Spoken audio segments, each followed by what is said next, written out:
Hey and welcome. As I do every week, I have 5 publications that I think you will be interested in. This week's recommendations cover climate change, the AFCFTA, gender equality, and food security.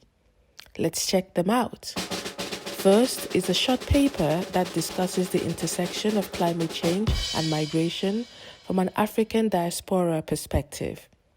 It asserts that diasporans can contribute to climate change policy changes in both their new and old homelands by encouraging dialogue between European and African nations to ensure effective climate policy actions. The paper is divided into 3 sections. The first section focuses on Africa's development and migration challenges and the vulnerability to climate change. The second is an overview of policies and opportunities that can facilitate change, while the third section presents ways in which diasporians can be empowered to play active roles in combating climate change.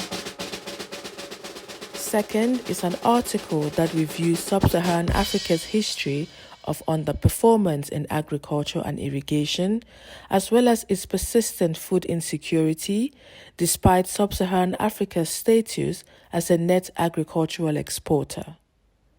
Colonial agricultural systems focused on exports, procuring scarce fertile land, water and labor to meet industry and consumer demands from the global north.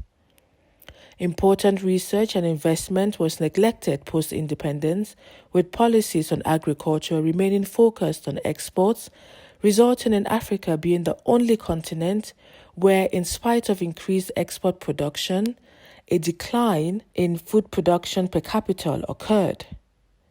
Africa's capacity to support agricultural systems, improve livelihoods and food security has been hampered by several factors, including but not limited to debt from poor colonial investments, global currency, and interest fluctuations.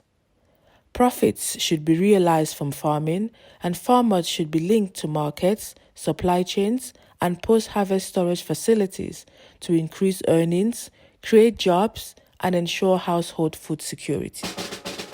Next up is a look at the impact of climate change on human health and the health sector. With health and the environment being inextricably linked, the World Health Organization estimates an increase in deaths from climate change-related diseases such as malnutrition, malaria, diarrhea, and heat stress between 2030 and 2050. This will result in increased health costs for Sub-Saharan Africa. Low and middle-income countries experience more health effects from increased climate variability, despite emitting less global greenhouse emissions. USAID is committed to developing a new agency climate strategy to direct efforts by channeling resources to urgent and immediate demands resulting from the climate crisis. The strategy will encompass resilience building and adaptation, as well as improved responses to climate-related conflict and diseases. Recommendation number 4 is the AU Strategy for Gender Equality and Women's Empowerment, which is a plan for the realization of Aspiration 6 of the African Union's Agenda 2063, which is an Africa where development is people-driven, especially its women and youth.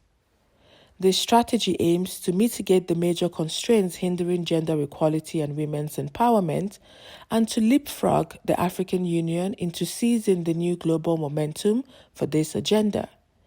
The strategy is developed across 4 pillars, which are 1. Maximizing economic outcomes, opportunities, and tech dividends. 2. Dignity, security, and resilience. 3. Effective laws, policies, and institutions. And 4. Leadership, voice, and visibility.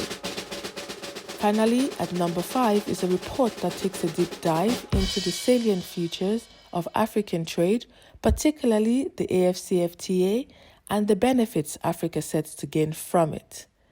The report also highlights action steps African countries must take to ensure the successful implementation of the AFCFTA, which includes extensive education of the citizens and the encouragement of civil society groups which would be responsible for holding the leaders accountable to ensure that implementation is transparent and equitable.